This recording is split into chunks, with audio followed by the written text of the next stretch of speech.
The Center for Innovation and Technology is offering you a golden opportunity to speak directly to your market at an affordable price. We also offer media training workshops, live streaming, documentary production, and events management. Get in touch with us today on the following numbers: +263 867 711 0290 or 0718 100 235. Don't forget to subscribe to our social media platforms. Like our Facebook page, Center for Innovation and Technology. Follow us on Twitter @SiteZW. And you can also check out our website, www.site.org.za. So we normally see at the end of the electoral cycle, once the election results have been announced and we've got through the immediate post-electoral period, we can then see what went wrong with the elections and where the electoral law needs to be improved. Somehow, some unanticipated problem always seems to arise that needs redressed and suggests that some sort of amendment to electoral law is required. And certainly the 2018 elections were no different from previous elections in that regard. They were different in one very important respect, is that the 2013 Constitution had become fully operational by the time of the 2018 elections, and there was a very clear need to align the electoral law with the 2013 Constitution. Government showed extreme reluctance to do that, and one of the problems which arose in 2018 arose from the non-alignment of electoral legislation with the Constitution. There are at least 40 or 50 sections of the Electoral Act which are unconstitutional and which conflict with provisions in the 2013 Constitution. As such, those provisions are invalid. In other words, that law doesn't exist. In fact, this term misalignment is a misnomer. There are no laws to be aligned with the Constitution. If they conflict with the Constitution, they don't exist, they are invalid, they're not there. They can't be aligned with the Constitution because they are invalid and void as a result. Because of this plethora of sections which conflict with the Constitution, some NGOs such as Veritas have suggested that the entire Electoral Act needs to be revamped, we need to put it in the shredder and start again with new electoral law, and I tend to align myself with that position. Because there are so many provisions which do conflict with the Constitution, I don't have time in the 25 minutes allocated to me to go through all of them, and I will just try and touch on some of the major aspects which I think relate to the 2018 elections. One of the key features of the 2018 elections, to my mind, and this was picked up both by the EU Election Observer Mission and by ZIOM, or the NDI-IRI report, was the fact that ZEC's independence is in dire need of strengthening. Although ZEC is called an independent commission supporting democracy and the Constitution, ZEC's independence is in grave doubt. And let's start off by looking at why this is the case. In the 2018 elections, it was beholden upon ZEC to go the extra yard to rebuild confidence in the electorate. ZEC's previous track record in past elections from 2000 onward had shown ZEC, or the electoral management bodies, by whatever name they were called, to be extremely partisan bodies and to carry out their mandate in favor of ZANU-PF. Because of that track record, when it came to 2018, if the commissioners and if ZEC as a body wished to shake off that reputation as a partisan body, it needed to do an enormous amount to build trust amongst the electorate. Unfortunately, that did not happen. In fact, almost the opposite transpired. And certainly after the departure of Rita Makarau, the blatant bias of the Electoral Commission became more and more evident and caused an enormous amount of frustration amongst the opposition parties. So let's have a look at these issues which undermine the independence of ZEC and cause it to operate in this biased fashion. Section 235 of the Constitution talks about the independence of the commissions. That's all the commissions. And the independent commissions are supposed to be independent and not subject to the direction or control of anybody. What does ZEC comprise? It comprises the commissioners. We know there are 8 commissioners appointed through the particular appointment procedure set out in section 237 of the Constitution. And then it has the staff. One of the most important of those members of staff is the CEO. And then you have the general administrative staff who carry out most of the logistical and administrative work of the Commission. How do the commissioners get appointed? Most of us should be familiar now with the provisions for the appointment of people to the independent commissions. What happens is that following the procedure in section 237 of the Constitution, the vacancies are advertised, there's a brief selection process, and then people are invited for interviews in front of the Standing Rules and Orders Committee of Parliament. The Standing Rules and Orders Committee compiles a list of 12 commissioners, and that's forwarded to the President to make a selection of 8. So already we see a problem, that the President, who's normally a candidate in the election, is making the final determination over the commissioners from that list of 12. The President also selects the chairperson of the commission. Again, that to my mind is inappropriate, but the drafters of our Constitution thought it was okay. It's not really okay, and most of us will remember that rather astounding ZANU-PF Zimbabwean Parliament follows the Westminster system. So all the committees of Parliament follow the proportions of the members of the House in those committees. So if ZANU-PF, for example, has 2/3 majority in the National Assembly, the Standing Rules and Orders Committee will also comprise 2/3 ZANU-PF members. So when the people come to apply for the position of an electoral commissioner, they go before an interview panel which comprises predominantly one political party.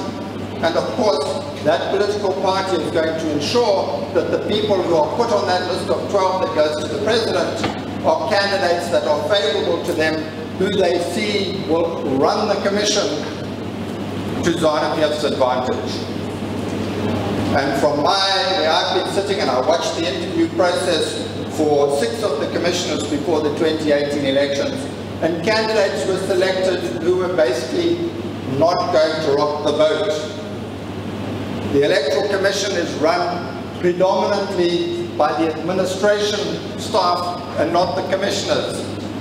The commissioners are there to say yes, not interfere, and when things go wrong, when the administrative staff acts in a blatantly partisan fashion, the commissioners step in as the public relations department of the commission to do damage control. So this is a problem of democracy, because how do you appoint an independent commission? To do that, you need an independent appointing authority. Well, how do you then appoint an independent appointing authority? You're just going back a step, and you can keep going back a step. So it seems to be an intractable problem. But various other countries have tried to find ways around this. The UK, for example, has a Tribunals Act, Independent Tribunals Act, where they try to interleave various layers to try and make sure that the people that are appointed to commissions, tribunals, judges, etc., are in fact appointed without political bias or political interest coming into it. And I certainly think Zimbabwe should be taking advantage of, I think it's section 235 again of the Constitution, which allows for legislation to be put in place to change the way in which the Standing Rules and Audits Committee is operating, so that you don't have party political proportions on those committees, so that they operate, for example, with one member from each political party or equal representation from each political party on those Standing Rules and Audit Committees, to try and make sure that the commissioners that are appointed are not reflecting the political bias of the political parties that dominate the parliamentary committee. As an independent body, ZEC should have full control over its own operations, and that includes over its administrative staff, how it structures itself, and how it decides to go about organizing the massive logistical exercise which is an election. Contrary to that requirement of the Constitution, the Electoral Act says that there shall be a CEO, a Chief Elections Officer. So in other words, already there's intrusion onto the independence of the Electoral Commission, that there must be this particular post within the Electoral Commission, and then the Chief Elections Officer is given specific duties which the legislation decides shall be allocated to the Chief Elections Officer and not ZEC itself, which it should be allowed to do as an independent body. There are also restrictions on the dismissal of the Chief Elections Officer, and in some instances the Electoral Commission can only dismiss the Chief Elections Officer with the approval of the Minister of Justice, who may himself of female and male candidates come elections. That's tricky. It's really tricky.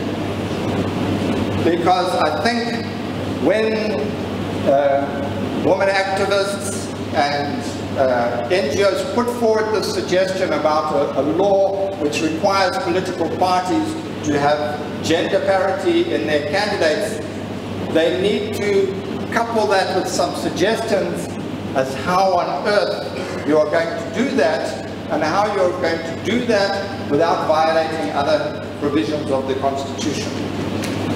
Consider, it's very easy to do if you're operating on a proportional representation system, and I tend to agree that proportional representation would have been a better idea when people sat down and drafted our Constitution. But we're stuck with first past the post.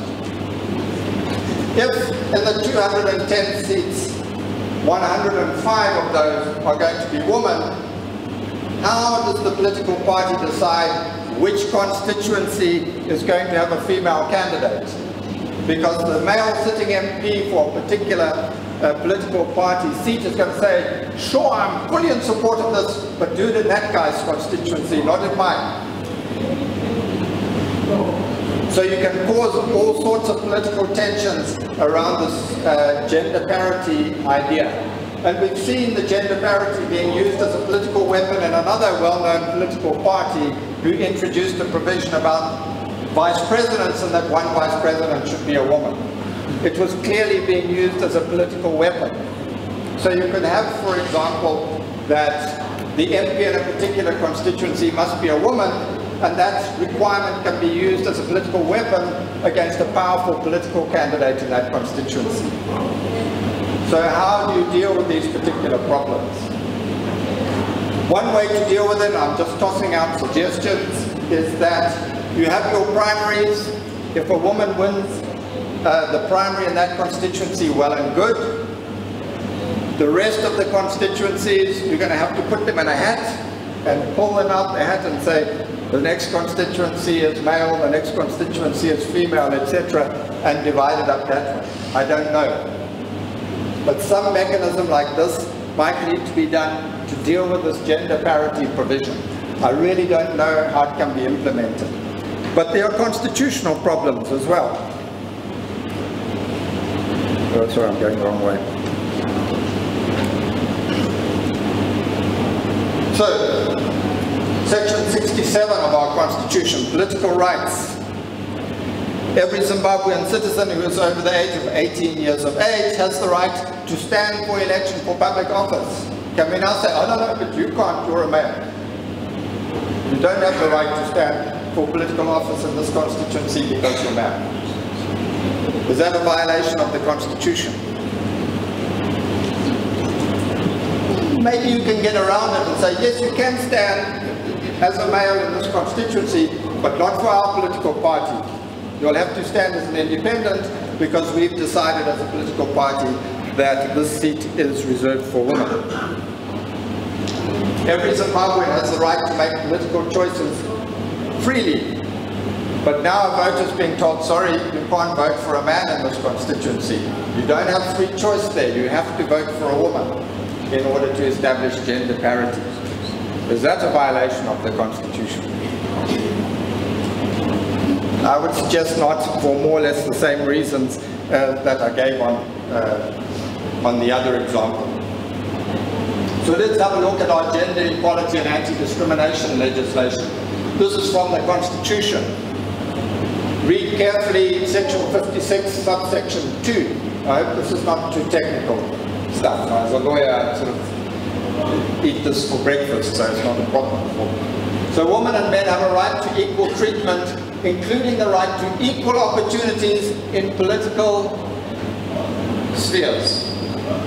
So men and women have equal rights in political spheres. So if they have equal rights, how can you tell a man, sorry, you cannot stand as a candidate in this party, in this constituency for our party? Is that a violation of section 56, subsection 2? Then you have the general non-discrimination clause. Every person has the right not to be treated in an unfairly discriminatory manner on such grounds as sex, gender, marital status, etc. So now, are we discriminating against men when we bar them from standing as candidates for a political party in a particular constituency? Well, there's a possible escape route.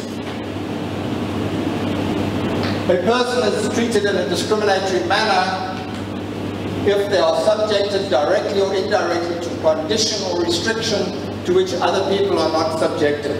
So that looks like it falls clearly within the non-discrimination clause. Somebody is being subjected to a restriction on the basis of their sex or gender from standing in a particular constituency. However, what about the affirmative action clause? The affirmative action clause says nobody shall be regarded as having been treated in a discriminatory fashion if the measures are there to redress circumstances of genuine need, and such measures are not regarded as unfair for the purposes of subsection 3. So can we use that affirmative action escape clause in the Constitution to allow political parties to put gender restrictions on candidates? It's not clear. Why? Because note it says no such measure is to be regarded as unfair for the purposes of subsection 3. Subsection 3 is the anti-discrimination clause. It doesn't apply to 56.2, which says men and women have equal opportunities in the political sphere. So it looks like a restriction in a constituency on the basis of gender violates the Constitution in section 56.2. I think this is a drafting error by our good drafters of the Constitution, who did a very good job, and you can't anticipate things like this popping up. But there does seem to be a problem there. But my suggestion is that people who want to see the national principle of gender equality in the Parliament need to sit down, look at these provisions, look at how their parties are operating, how their parties select candidates, and try and find a way to implement some sort of process which will allow greater gender parity in the Parliament.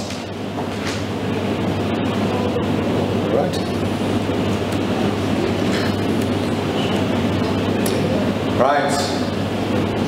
I've got time to move on to another of the 40 sections I have, and this is voter registration.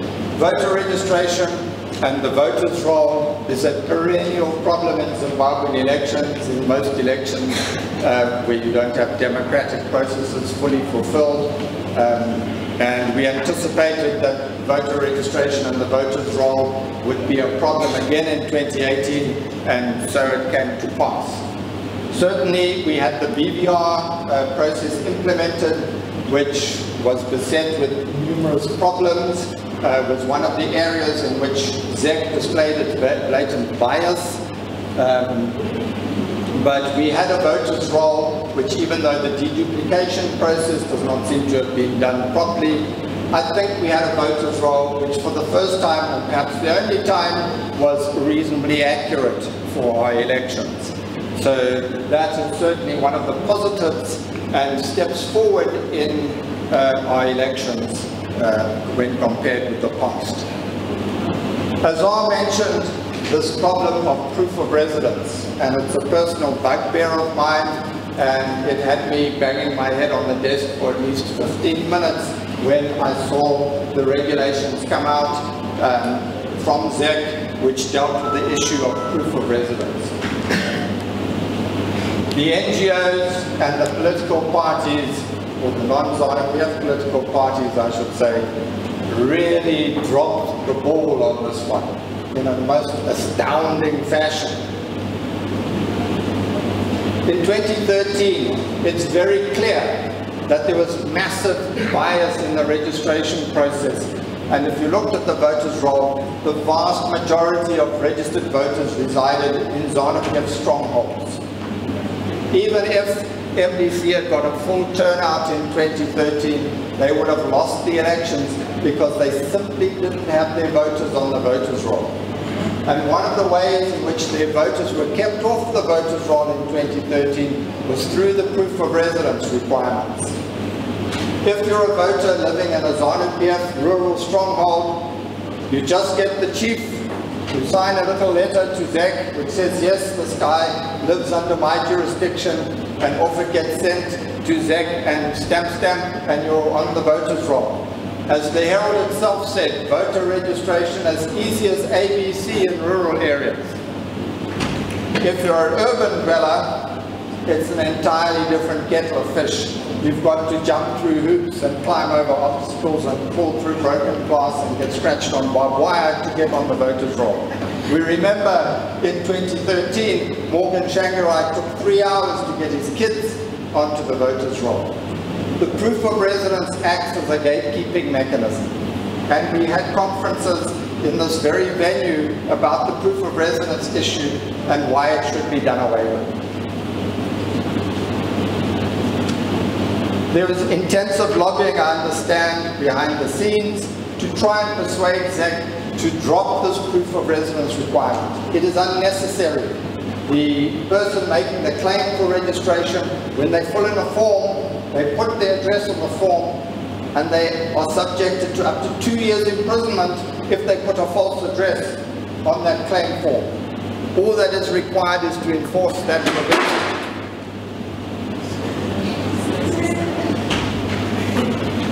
So, when ZEC brought out its first draft regulations, it had 2 very progressive clauses in it. And I was astounded that ZEC had brought out regulations with these 2 clauses in them.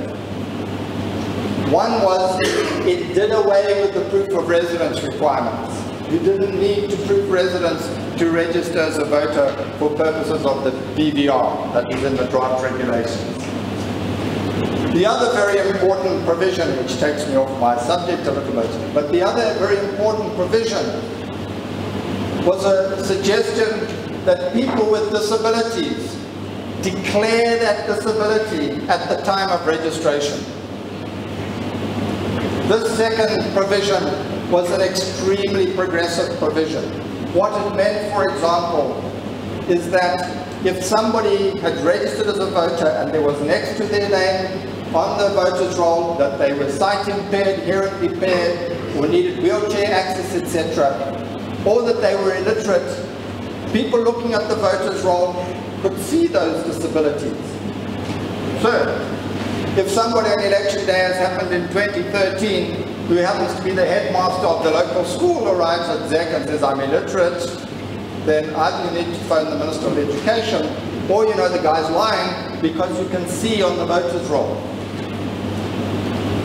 that the guy has not registered as illiterate before, during the BVR process. So people could see what disabilities people were declaring before the elections.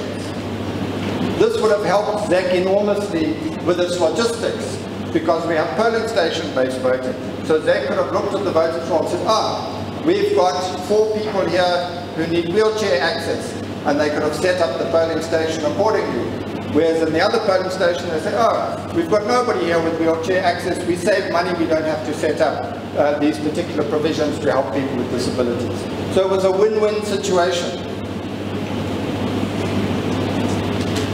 What happened with these 2 important and progressive provisions in the regulations that ZEC put out?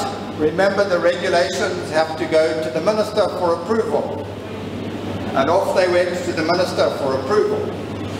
And while they were awaiting approval from the Minister, the NGOs and the political parties said these regulations are the first step being taken by the rigging mechanism. It shows that these elections are going to be a sham and a farce. Where are our proof of residence requirements? Put these regulations in the dustbin. So the Minister said, fine. In the dustbin they go, and here they come back with your proof of residence requirements reinserted and without the provision relating to people with disabilities. And what did the NGOs do? They commended ZEC on reintroducing the proof of residence requirements with an expanded list. But it had been expanded by 1 document, ladies and gentlemen, a hospital card. And even then the regulations were ultra vires, the Electoral Act, because the Electoral Act has a provision which nobody pays any attention to, which says you can prove residence by producing any other document, which satisfactorily shows where you live. Not that list, that restricted list put out by ZEC, but any document. That provision just gets ignored and swept aside because it would make voter registration too easy for people in the urban areas. So there is a forward step that was nearly taken, but were it not for the fact that the political parties and the NGOs kicked the feet out from that forward step and made it fall on its face, and we're back where we started, if not worse.